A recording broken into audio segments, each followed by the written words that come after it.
Welcome to modulation institute. मैं आयुषी गुप्ता, आपकी data science, data analyst और बिजनेस एनालिस्ट की ट्रेनर। आज आप सबके लिए एक छोटा सा वीडियो लेके आई हूँ regarding Python connected to ML यानी मशीन लर्निंग।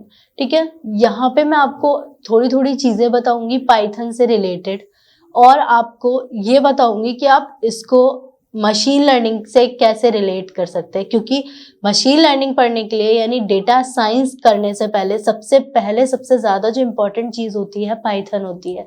एक्सेल और अगर SQL को हम छोड़ भी दें तो पाइथन यानी आपको प्रोग्राम्स लिखना बहुत अच्छे से आना चाहिए। प्रोग्राम्स अगर आप लिख पाएंगे तो ही आप एमएल को कर पाएंगे। एमएल में आप जाके कोडिंग कर पाएंगे, आप डेटा लेने के बाद मशीन लर्निंग पे काम कर पाएंगे, रिग्रेशन, क्लासिफिकेशन, आप जब इस चीज को समझ पाएंगे। अगर आपको प्रोग्राम्स लिखने नहीं आएंगे तो फिर आप पाइथन पे या मशीन लर्निंग पे काम नहीं कर पाएंगे। तो क्यों ना हम उससे पहले थोड़ा सा पाइथन की हिस्ट्री और पाइथन का इंट्रोडक्शन थोड़ा सा हम जान लेते हैं कि पाइथन क्या होता है, पाइथन कैसे काम करता है, पाइथन का इन्वेंशन कब हुआ और पाइथन कब कब और कैसे कैसे आपके लिए एडवांटेज दे सकता है। ना कि सिर्फ उन बच्चों के लिए जो कि स्पेसिफिक डेटा साइंस सीखना चाहते हैं या फिर स्पेसिफिक कोई डेटा एनालिस्ट करना चाहता है। अगर किसी नॉर्मल इंसान को भी पाइथन के बारे में नॉलेज लेनी है या पाइथन जानना चाहता है, क्योंकि जैसा कि मैंने बताया आपको, नॉलेज जो होती है वो किसी की भी मोहताज नहीं होती। कोई भी आके किसी भी एप्लीकेशन से रिलेटेड पाइथन को पढ़ सकता है। और हाँ, मैं आपको इसमें ये भी बताऊंगी कि पाइथन आप और अगर मैं पाइथन नहीं पढ़ाती या मैं पाइथन नहीं पढ़ती फिर भी उसको आप डेली लाइफ में यूज कर रहे हैं तो क्यों ना हम उसे जाने, और सब लोगों को इस चीज के बारे में जानना चाहिए। तो स्टार्ट करते हैं हम। Python is a high programming language. It is dynamic. Python is a popular programming language. सबसे पहले तो जो Python होती है वो हाई प्रोग्रामिंग नॉलेज होती है। इसके अंदर हम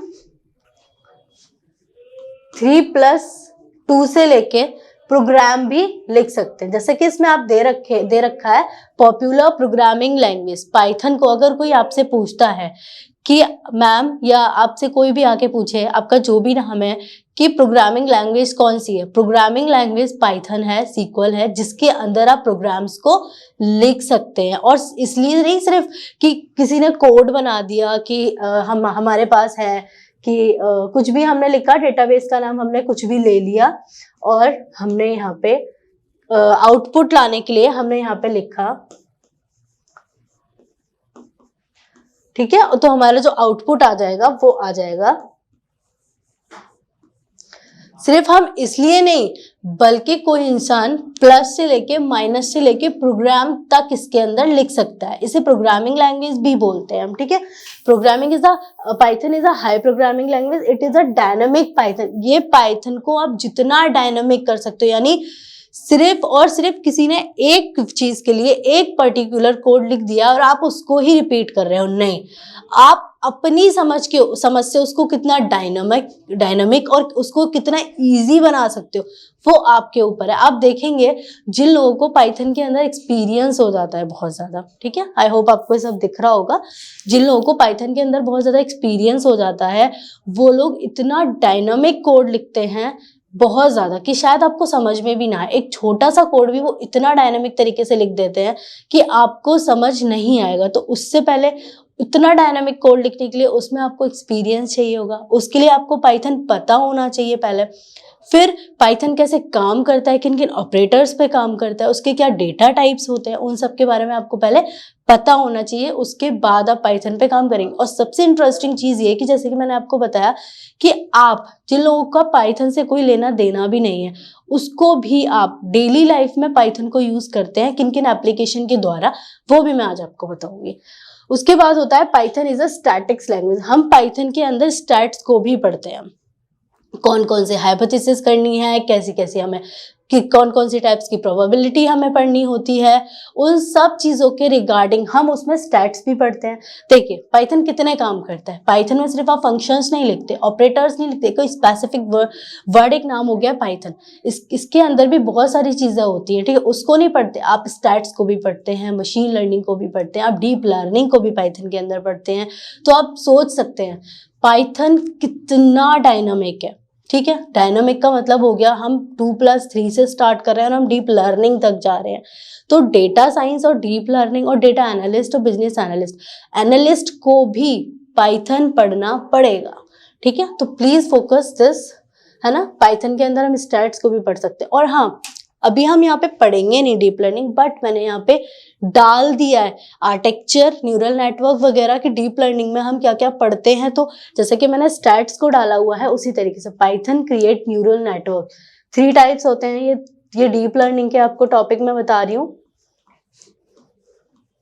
ठीक है। ये डीप लर्निंग के टॉपिक हैं ANNS, CNN, RNN, artificial neural networks, convolutional neural networks and recurrent neural networks, ठीक है। ये तीनों डीप लर्निंग के टॉपिक हैं। इससे अभी हमारा कोई लेना देना नहीं है, हम बस यहाँ पे पाइथन को आपको करा रहे हैं। सेकेंड इज पाइथन की हिस्ट्री जान लेते हैं। क्यों भाई? क्योंकि कोई चीज अगर हम पढ़ रहे हैं, कोई चीज हम कर रहे हैं, तो हमें पता होना चाहिए। भले हम याद ना रखें, लेकिन फिर भी हमें इस चीज के बारे में पता होना चाहिए कि वो कब शुरू हुई, कैसे शुरू हुई, या किसने शुरू करी, है ना। क्यों कैसे शुरू हुई, इसलिए हमें फोकस करना चाहिए क्योंकि जिस इंसान ने हमें इतना बड़ा स्कोप दिया और इतना ज्यादा हमें फ्यूचर स्कोप की इतना अच्छा हम कर सकें और अपने आप को ग्रो कर सके, अपने आप को ग्रूम कर सके, तो उस इंसान का नाम जानना तो बनता है, ठीक है। तो हिस्ट्री ऑफ पाइथन है, पाइथन को इन्वेंट किया गया था 1989 में, ठीक है। 1989 में इसको खोजा गया था, ठीक है। इन्वेंशन का मतलब खोजा था, उन्होंने अपने से खुद से करके देखा था, लेकिन जब पब्लिश किया था, यानी फिर सब उसको सीख सके जो उसको सीखना चाहते हैं। फर्स्ट पब्लिश रिलीज इन 1991, ओके। और ओपन सोर्स फॉर बिगिनर्स, यानी इसको सिर्फ बड़े लोग नहीं, इसको छोटे बच्चे भी सीख सकते हैं। ये ओपन सोर्स होता है, ये ऑफलाइन काम करता है, ठीक है। कोई भी इसको डाउनलोड कर सकता है गूगल पे जाके, मैं वो भी आपको सिखा दूंगी कैसे डाउनलोड करते हैं। अगर कोई सीखना चाहता है तो हमारे यूट्यूब पे छोटे छोटे वीडियोस आते रहेंगे रिगार्डिंग पाइथन। और अगर आपको पर्टिकुलर एक पूरा सिस्टमैटिक वे में इसको पढ़ना है तो आप ऑनलाइन और ऑफलाइन दोनों आके पढ़ सकते हैं मॉड्यूलेशन इंस्टीट्यूट पे, ठीक है। हमारा इंस्टीट्यूट लक्ष्मी नगर में है और हम ऑनलाइन ऑफलाइन दोनों पढ़ाते हैं। और अगर आपको अनपेड देखना है तो मॉड्यूलेशन डिजिटल गूगल पे जाके एप्लीकेशन है, आप देख सकते हैं वहां पे जाके, और वहां पे अनपेड आपको PDFs, वीडियोस छोटे छोटे सारे मिल जाएंगे आपको। और अगर आप यहाँ आके पढ़ना चाहते हैं तो आप यहाँ के भी पढ़ सकते हैं। Open source for beginners, beginners का मतलब होता है जो लोग बिल्कुल जीरो है, इसके बारे में कुछ भी नॉलेज नहीं है, ये उन लोगों के लिए है, ठीक है। Manage by Python software foundation, हम सॉफ्टवेयर फाउंडेशन को भी पाइथन के थ्रू मैनेज कर सकते हैं, यानी उसमें वेबसाइट बना सकते हैं। जब हम डीप लर्निंग उसके अंदर कर सकते हैं तो ऑब्वियसली हम कुछ भी कर सकते हैं। उससे अपने व्हाट्सएप को कनेक्ट कर सकते हैं, उससे अपने यूट्यूब को कनेक्ट कर सकते हैं। जिस तरीके से हम व्हाट्सएप में मैसेज लिखते हैं, उस तरीके से हम वहाँ पे कोड्स लिख के, प्रोग्राम्स को लिख के वहाँ पे चैट पे बात कर सकते हैं। हमारा व्हाट्सएप उससे कनेक्ट कर सकते हैं, हम यूट्यूब के लाइक्स वगैरह सब कुछ उससे रिलेट करके उस पर काम कर सकते हैं। तो इतना डायनामिक अगर आप चाहते हैं तो आप यहाँ पे आके पाइथन अगर आपके सब्जेक्ट में है या आप इससे IT में अपना करियर बनाना चाहते हैं तो आके आप इस चीज को पढ़ सकते हैं, ठीक है। अब उस इंसान का नाम जिसने इसको बनाया, ग्वाइडो वैन रोसम, ठीक है, जो कि नीदरलैंड के थे। अब हम आते हैं पाइथन के बारे में थोड़ा और जानने के बारे में। पाइथन की स्पेशलिटी क्या है, ठीक है। हमने सबसे पहले जाना पाइथन लैंग्वेज कौन सी होती है, किन किन चीजों के लिए यूज होती है वो, ठीक है। दूसरा जाना उसकी हिस्ट्री, कब इन्वेंट हुई, कब पब्लिश हुई, किसने बनाई, ठीक है। अब आते हैं Python is a powerful and fast, ठीक है। पाइथन में अगर आप छोटे छोटे फंक्शंस को करते हैं, ठीक है, तो वो बहुत ज्यादा फास्ट है ना, और बहुत जल्दी आपको आउटपुट देता है और बहुत जल्दी आपको काम करके देता है, ठीक है। प्ले वेल विद अदर्स, सिर्फ ऐसा नहीं जो पाइथन सीख रहे हैं उनको ही आपको काम कर रहा है, कोई और भी उसके साथ खेल सकता है। लाइक कि हमने आपको कोई डेटा दिया, डेटा नहीं भी दिया, मैं एक प्रोफेशनल वे में बात करने लगती हूँ कि डेटा दिया, ठीक है। जिन लोगों को पाइथन में कुछ नहीं भी आता ना, वो लोग भी इस पे अपना काम कर सकते हैं। इस पे आप कोई भी काम कर सकते हो, ठीक है, प्लस से लेके माइनस से लेकर प्रोग्राम लिखने तक कोई भी आप इसके अंदर काम कर सकते हो। जैसा कि इसके अंदर लिखा भी आप देख सकते हैं, प्ले वेल विद अदर्स, कोई भी अदर जन भी उसको यूज कर सकता है। रन्स एवरीवेयर, हर जगह इसको रन करा सकते हैं, हर जगह इसको यूज कर सकते हैं, क्योंकि ऑफलाइन होता है, इसमें ऑनलाइन की नेटवर्क की जरूरत नहीं पड़ती। आप एक बार ही डाउनलोड कर लेंगे। मैं एनाकोंडा पाइथन को ज़्यादा प्रेफर करती हूँ, मैं उसको ज़्यादा यूज़ करती हूँ, तो मैं उसी को ही आप लोगों को बोलूँगी कि आप उसे डाउनलोड करो। क्यों करो, उस चीज़ की मैं आपको रीज़न बताऊँगी, ठीक है। Is friendly, easy to learn, is open, आसान है पढ़ने में, बहुत ज़्यादा, सबके लिए ओपन है। अब आते हैं, मैंने जैसे कि बताया एनाकोंडा, उसको मैं क्यों ज़्यादा प्रेफर करती हूँ, उसका मैं आपको रीज़न बता देती हूँ। उसको मैं इसलिए ज़्यादा प्रेफर करती हूँ क्योंकि उसके अंदर रिच लाइब्रेरीज हैं, इजी टू लर्न है, ठीक है। रिच लाइब्रेरीज का मतलब है कि एक ही जगह, ठीक है। लाइब्रेरी इंपोर्ट करने के दो तरीके होते हैं, इंपोर्ट करके करते हैं और हम पिप करके करते हैं। देखिए मैं आपको सिखाती हूँ।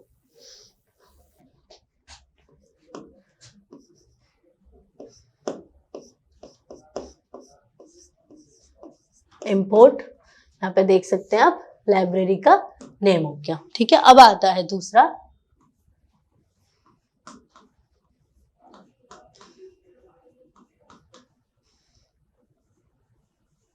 ठीक है, और यहाँ पे लाइब्रेरी का नेम। दो तरीके होते हैं, तो हम इस तरीके से, यानी जितनी भी लाइब्रेरी हैं, चाहे हमें डीप लर्निंग करनी हो, चाहे हमें कोई भी न्यूमेरिकल फंक्शन को यूज करना हो, चाहे फिर हमें कैटेगोरिकल फंक्शन को यूज करना हो, बहुत सारी टाइप की लाइब्रेरीज होती हैं। अभी मैं आपको नाम बताऊंगी तो शायद उनको आप ना जान पाए, बट फिर भी मैं एक दो का नाम बता देती हूँ। जैसे नमपाई हो गया, पांडा हो गया। पांडा जो होता है वो हमारा जो डेटा होता है उसको रीड कराने के काम आता है, क्योंकि अगर उसको बिना आप इम्पोर्ट करें, अगर आप सोचेंगे कि मैं उसको डेटा को रन करा दूं, तो वो नहीं होगा, नीचे आपको एरर दे देगा, ठीक है। उसके बाद हम बात करते हैं नमपाई की। नमपाई न्यूमेरिकल फंक्शंस जो होते हैं उनको काम करने की लाइब्रेरी होती है। अगर आप उसको बिना इंपोर्ट करे अगर आप उस पर काम करेंगे तो वहां पे आपको एरर दे देगा वो, ठीक है। अब आता है Python is a interpret language, do not need to be compiled to run. Python interpret language होता है, कंपाइल्ड लैंग्वेज नहीं होता, जबकि कंपाइल्ड ज्यादा फास्ट होता है इंटरप्रेट से। फिर क्यों होता है वो भी मैं आपको बताती हूँ। कोई भी, पहले तो आपका ये फर्स्ट क्वेश्चन बन गया कि पाइथन कौन सी लैंग्वेज होती है, तो इंटरप्रेट लैंग्वेज होती है, कंपाइल्ड लैंग्वेज नहीं होती। देखो कंपाइलर का काम क्या होता है, नॉर्मल अगर आप भी बात करें तो कंपाइलर का काम क्या होता है, आपको लैंग्वेज देना या आपको कोड्स देना, ठीक है, मशीन की फॉर्म में। क्योंकि आपको पता है कंप्यूटर जो होता है वो बाइनरी फॉर्म में काम करता है, 0 और 1 की फॉर्म में काम करता है, ठीक है। तो कंपाइलर के बारे में अगर हम बात करें तो कंपाइलर क्या करेगा, हम डेटा उसको देंगे, वो अपनी भाषा में कंपाइल करके आउटपुट दे देगा। लेकिन इंटरप्रेट का काम क्या होता है, हमें ऑलरेडी पहले से, हम जो भी कोड्स लिखते हैं, जो भी कोड लिखेंगे, जो भी चीज लिखेंगे, वो पहले सबसे मशीन की लैंग्वेज में कन्वर्ट होगा, फिर जाके कंपाइल होगा, फिर जाके वो उसमें चेंज होगा और फिर हमें आउटपुट देगा हमारी लैंग्वेज में। ये प्रोसेस थोड़ा बड़ा होता है, ठीक है। अब आता है Python is a high level language, easy to learn भी हो गया, एनीवन यूज हो गया, रन्स टू एवरीवेयर हो गया। अब Python is a high level language, इसका यूज क्यों किया गया यहाँ पे, जैसा कि मैंने आपको बताया था, व्हाट्सएप कनेक्ट कर सकते हैं आप, अपने हजारियों प्रोजेक्ट बना सकते हैं, डीप लर्निंग को यूज करते हैं, मशीन लर्निंग को यूज कर सकते हैं, यानी बिगिनर्स से लेकर आपको एडवांस कैसे बनना है वो आप पाइथन के अंदर बन सकते हैं, ठीक है। Which means a programmer can focus on what to do instant to how to do it, यानी यहां से लेकर, फोकस करने से लेकर कि वो क्या करे इंस्टेंट और कैसे करे तक, पाइथन के अंदर का पूरा जो स्टेज होता है, पूरा जो टाइम होता है, वो वहां पे सीख सकता है, जाके वो कर सकता है चीजें जाके वहां पे कि कैसे करे, क्या करे, ठीक है। एक एक चीज को कैसे कैच करना है उसको, या उसके अंदर जितने भी पार्ट्स होते हैं, विजुअलाइजेशन पार्ट्स हो गए या फिर कोई भी टोटल पार्ट्स हो गया, उसको वो जाके वहां पे कर सकता है। Writing program in Python takes less time than another language. अब देखिए यहाँ पे आ गया कंपैरिजन, अदर लैंग्वेज के साथ पाइथन का कंपैरिजन कि अदर लैंग्वेज से पाइथन ज्यादा फास्ट होता है, कम टाइम लेता है। ठीक है, दूसरा क्वेश्चन भी आप लोगों के लिए बन गया। साथ के साथ आप डेटा साइंस की, आप डेटा एनालिस्ट की और प्लस इंटरव्यू के क्वेश्चंस, वो ऐसे अगर आप छोटे जूनियर डेटा एनालिस्ट या किसी के इंटरव्यू के लिए जाते हैं तो इस टाइप के क्वेश्चंस आपको इजीली पूछता है वो। ठीक है, अब आता है Python Drew inspiration from other programming language. Python किससे इंस्पायर है, कौन कौन सी अदर लैंग्वेज से इंस्पायर है? तो जावा हो गया हमारा, C++ हो गया हमारा, प्रोग्रामिंग लैंग्वेज हो गया हमारा। ठीक है, पाइथन इन सी प्रोग्रामिंग लैंग्वेज हो गया। इन कुछ जो लैंग्वेजेस होती हैं उनसे पाइथन हमारा इंस्पायर है। ठीक है, तो हमने यहाँ पे देखा कि किन किन लैंग्वेजेस से वो इंस्पायर है। सी प्रोग्रामिंग हो गया, सी हो गया, जावा। देखिए इनमें ना इसके जो ऑपरेटर्स होते हैं, थोड़े थोड़े प्रोग्राम्स होते हैं, दिख रहा है आपको, देख सकते हैं आप सारी लैंग्वेजेस को, तो कुछ एक दूसरे से कनेक्टेड होते हैं, हम बोल सकते हैं कनेक्टेड टू ईच अदर। कुछ कुछ चीजें, सारी नहीं, सबका काम भी अलग होता है और सबकी प्रोग्रामिंग भी अलग होती है। बट इंस्पायर बोल देते हैं कि दो लोग होते हैं। मैं आपको एग्जांपल देती हूँ, दो लोग होते हैं। ठीक है, मैं किसी से इंस्पायर हूँ, इट नॉट मीन्स कि मैं उसके अकॉर्डिंग चलूंगी। क्यों? क्योंकि उसके अकॉर्डिंग चलने का कोई मतलब नहीं बनता, क्योंकि मैं जस्ट कुछ चीज़ों को लेके उससे इंस्पायर हूँ या उससे खुश हूँ या उसकी कुछ चीज़ मुझे अच्छी लगी, उसको मैंने एक्सेप्ट किया है, उसको मैंने अपनी डेली लाइफ में फॉलो किया है। इट नॉट मीन्स कि अगर वो खाना जिस तरीके से खा रहा है मैं उस तरीके से खाऊंगी। ठीक है, सेम सारी चीज़ें सेम नहीं होती। Inspire like some good things to accepted me. Okay, so next कि पाइथन जो होता है, सबसे इंपॉर्टेंट चीज जो मैं आज आपके लिए लेके आई हूँ कि पाइथन जो होता है नॉर्मल इंसान भी यूज करता है अपनी डेली लाइफ में। ठीक है, कैसे देखते हैं, किन किन एप्लीकेशंस के द्वारा। Python is an interpreted bye systematic language. सबसे बड़ी चीज, पाइथन एक सिस्टमैटिक लैंग्वेज होती है। आप कुछ भी अंट लिखेंगे वो केस सेंसिटिव होता है। Python is a case sensitive. Case sensitive क्या होता है, इससे रिलेटेड मैं आपको बड़ी वीडियो बनाऊंगी, दूसरी वीडियो बनाऊंगी, पूरा प्रैक्टिकल करके दिखाऊंगी, आप उसमें देखिएगा। ठीक है, यहाँ पे सिस्टमैटिक लैंग्वेज का मतलब ये हो गया कि अगर आप उसके अंदर, मैं आपको बताती हूँ, समझाती हूँ आपको लिख के। देखिए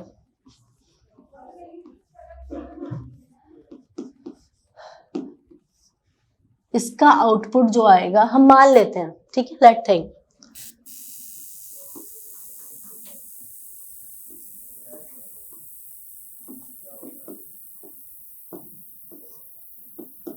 और इसका आंसर आ गया ये, तो this is a case sensitive. ठीक है, हर चीज को वो अलग तरीके से लेता है। आप एक चीज को ये बोल के नहीं करा सकते कि ए है, चाहे कैपिटल हो चाहे बिग हो, तो उसका मीन सेम ही आएगा, तो नहीं, आपकी ये गलत फहमी है। ठीक है, इसके सेम नहीं आएगा। जैसे कि मैंने आपको बता दिया है पहले से ही, जो पाइथन है वो इंटरप्रेट लैंग्वेज होती है, कंपाइल्ड लैंग्वेज नहीं होती। उसका मतलब भी बता दिया कि कंपाइल और इंटरप्रेट क्या होती है। ओके, तो first is game development. Game अब जितने भी खेलते हैं या गेम को जितना भी डेवलप करता है, नए नए बोलते हैं ना, अपडेट हो गया है, नया फंक्शन आ गया है इसमें, व्हाट्सएप में भी कितने सारे नए फंक्शंस आए हैं, तो this is a use in Python. Okay, second is web programming. दोनों बता रही हूँ, डेली लाइफ में नॉर्मल इंसान भी और जो पाइथन को यूज कर रहा है या वहां पे काम कर रहा है, तो वो भी काम करता है। वेब प्रोग्रामिंग के लिए करता है, ग्राफिकल यूजर इंटरफेस के लिए करता है, डेटा साइंस ऑफकोर्स, जैसा कि मैं आपको बता रही हूँ। ठीक है, डेटा इंजीनियरिंग है ना, system administration, Instagram, mobile app and network program. सबसे ज्यादा इंपॉर्टेंट जो सब लोग यूज करते हैं, दिस इज अ, ठीक है, जो कि हर कोई यूज करता है। आई थिंक सो कि आज के जमाने में इंस्टाग्राम कोई ना यूज करता हो। क्या आपने कभी सोचा कि इंस्टाग्राम पाइथन के द्वारा बना है या पाइथन के कुछ फंक्शंस बने? जैसे भी आपके मन में आया होगा, या नॉर्मल सा क्वेश्चन है बिना ये सोचे समझे कि पाइथन को यूज करके बना है, कि इंस्टाग्राम कैसे बना? राइट। उससे लोग, क्योंकि आजकल पैसे कमा रहे हैं इतने सारे, और नॉट फॉर पैसे अपनी रील्स बना रहे हैं, अपने कहते हैं शौक पूरे कर रहे हैं, है ना। तो आपका वो पाइथन से रिलेट है, पाइथन ने उसको बनाया है। ओके, अब आता है वाई पाइथन। हम पाइथन को क्यों पढ़ें? क्योंकि हमारे पास सब्जेक्ट है पाइथन, और भी लैंग्वेज से इंस्पायर है, तो हम क्यों ना उसे पढ़ें, हम पाइथन को ही चॉइस क्यों करें? तो first reason is simple and easy to learn. अगर आप यहाँ पे स्टार्ट करेंगे, जैसा कि मैंने कहा, प्रोग्राम लिखने तक के सफर से लेके तक आप इसके अंदर छोटा सा सम भी कर सकते हैं, ठीक है। और प्लेटफॉर्म इंडिपेंडेंट, किसी के ऊपर डिपेंडेंट नहीं है। जैसा कि मैंने कहा, ये जो होता है वो ऑफलाइन वर्क होता है इसमें, ठीक है, ऑनलाइन नहीं होता। आप एक बार डाउनलोड कर लें, उस टाइम आपको डेटा की जरूरत पड़ेगी, and then after some time आप without use data, without use network अपने लैपटॉप में इसको यूज कर सकते हैं, ठीक है। Free and open source, totally free होता है डाउनलोड करने में, और ओपन सोर्स है, आप कहीं से भी इसको डाउनलोड कर सकते हैं गूगल पे जाके अपने सिस्टम में, और इस पे काम करना स्टार्ट कर सकते हैं। काम करना आप कैसे स्टार्ट करेंगे अगर आप सच में सीखना चाहते हैं तो?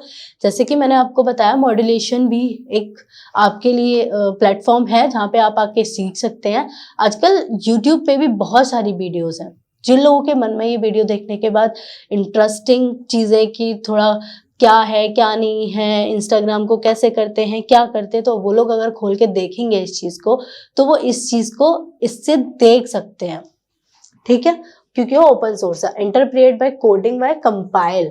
अब इंटरप्रिएट का भी यहाँ पे काम होता है, डायरेक्ट इंटरप्रिएट नहीं होता, ठीक है, बाय कोड कंपाइल। इंटरप्रिएट का मतलब है कि इंटरप्रिएट लैंग्वेज होती है, कंपाइल्ड लैंग्वेज नहीं होती। मैंने आपको दोनों में डिफरेंस समझाया कि इंटरप्रिएट लैंग्वेज क्या होती है और कंपाइल्ड लैंग्वेज क्या होती है। कंपाइल्ड लैंग्वेज नॉर्मल है, हमें उस वे में उस कंप्यूटर से बात करनी होती है जिस वे में कंप्यूटर सुनना चाहता है। लेकिन इंटरप्रिएट है कि हम अपनी लैंग्वेज में बात करेंगे, कंपाइलर वहां जाके काम करेगा, उसको कंप्यूटर की लैंग्वेज में एक्सचेंज करेगा, फिर वो हमारी लैंग्वेज के अकॉर्डिंग हमें आउटपुट देगा, ठीक है।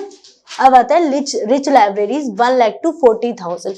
जैसे जैसे आप काम करते जाएंगे उसके अंदर, जैसे कि मैंने बताया, मैं एनाकोंडा पाइथन को ज्यादा प्रेफर करती हूँ। क्यों? क्योंकि वो रिच लाइब्रेरीज है। आपको इस चीज का समझ आ गया होगा कि मैंने क्यों बोला था रिच लाइब्रेरीज है। उसके अंदर 1 लाख से लेकर 40,000 लाइब्रेरीज होती हैं। और मैंने आपको तरीका भी बताया, 2 तरीका होता है लाइब्रेरीज को इंपोर्ट करने का, पिप इंस्टॉल लाइब्रेरी नेम और इंपोर्ट लाइब्रेरी नेम।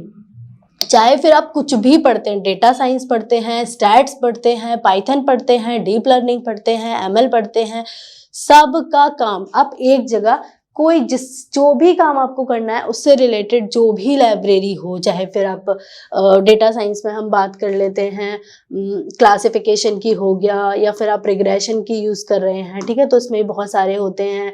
आप लीनियर यूज़ कर रहे हैं, ठीक है, इसके अंदर लॉजिस्टिक यूज़ कर रहे हैं, तो उस जितनी भी लाइब्रेरीज होती हैं, सारी की सारी लाइब्रेरीज आप यहाँ पे इंस्टॉल कर सकते हैं। अब आता है एम्बेडेबल एंड एक्सटेंशेबल, ठीक है, इसको भी आप पाइथन के अंदर कर सकते हैं, ठीक है। Portal and robust. पोर्टल का मतलब है कि आपको कहीं और, इससे आप पाइथन को डाउनलोड कर लेते हैं, इसके अलावा आपको कहीं और जाने की जरूरत नहीं पड़ती। आप इस ही प्लेटफॉर्म पे अपना सारा काम खत्म कर सकते हैं रिगार्डिंग टू दिस। अब मैंने यहाँ पे आपको ये समझाया कि कंपाइल और इंटरप्रेट का काम क्या होता है, और मैंने यहाँ पे आपको पूरा प्रूफ में भी दिखा दिया है कि कंपाइलर का और इंटरप्रेटिंग का काम क्या होता है। आप देख सकते हैं, मैं एक बार आपको फिर से समझा देती हूँ। देखिए, जैसे कि मैंने आपको बोला, उन्होंने कंपाइल्ड करी लैंग्वेज, ठीक है, अपना कोड लिखा, हमें जो लिखना था, उसके बाद उसने अपनी कंप्यूटर लैंग्वेज में करा, फिर यहाँ पे वो काम एग्जीक्यूट हुआ। आप जानते हैं हमारे पास 3 तरीके होते हैं किसी भी काम को करने के लिए। अगर आपने बिजनेस स्टडी या फिर उसकी प्रोसेस को देखा होगा, तो सबसे पहले हम क्या करते हैं, प्लान बनाते हैं, ठीक है, प्रिपेयरिंग द प्लान, फिर अल्टरनेटिव दी प्लान, हमारे पास उस प्लान का अल्टरनेटिव भी होना चाहिए कि अगर ये काम नहीं किया तो ये काम करेगा ही करेगा, ठीक है। उसके बाद हमारे पास रिफ्रेशिंग दी अल्टरनेटिव होना चाहिए कि क्या जो हम दोनों बना रहे हैं काम, दोनों हम प्लान क्रिएट कर रहे हैं रिगार्डिंग दिस पर्पस, तो क्या दोनों की स्ट्रैटेजी जो है वो दोनों इस प्लान पे हमारे फॉलो कर रही है नहीं कर रही है, ऐसा तो नहीं कुछ पॉइंट्स इससे डिफरेंट है, ठीक है। तो इसलिए हम एग्जीक्यूट बोलते हैं कि यहाँ पे पूरा बेस हो गया और उसके बाद एग्जीक्यूट करने के बाद जो हमें आउटपुट देगा उसके बारे में हम यहाँ पे बात कर रहे हैं, ठीक है। उसके बाद यहाँ पे देख सकते हैं आप इंटरप्रेट को भी मैंने एक्सप्रेस कर रखा है। अब हम आते हैं डेवलपमेंट एनवायरनमेंट, ठीक है। किन किन चीजों पे आप पाइथन पे काम कर सकते हैं, मैंने आपको एक प्लेटफॉर्म बता दिया, बट उसके अलावा भी मल्टीपल प्लेटफॉर्म्स होते हैं, जैसे टर्मिनल शेल बेस्ड हो गया, आइडली हो गया और आईपाइथन नोटबुक हो गया। अब एनाकोंडा नेविगेटर, जैसे कि मैंने आपको स्टार्टिंग में ही बताया था कि मैं इसको प्रेफर करती हूँ, तो मैंने स्टार्टिंग बेस भी आपको बता दिया और इसको कैसे डाउनलोड करना है उसकी वीडियोस भी आपको लेके आऊंगी। ओके, आज बस इतना ही। आई होप आपको ये वीडियो पसंद आया होगा, और अगर आप कुछ और चाहते हैं या कोई और स्पेसिफिक टॉपिक चाहते हैं तो आप उससे भी बोल सकते हैं, कमेंट में लिख सकते हैं, मैं उससे रिलेटेड भी आपको वीडियो प्रोवाइड करा दूंगी। और इस चैनल को सब्सक्राइब करें, लाइक करें और शेयर करना ना भूलें। Thank you.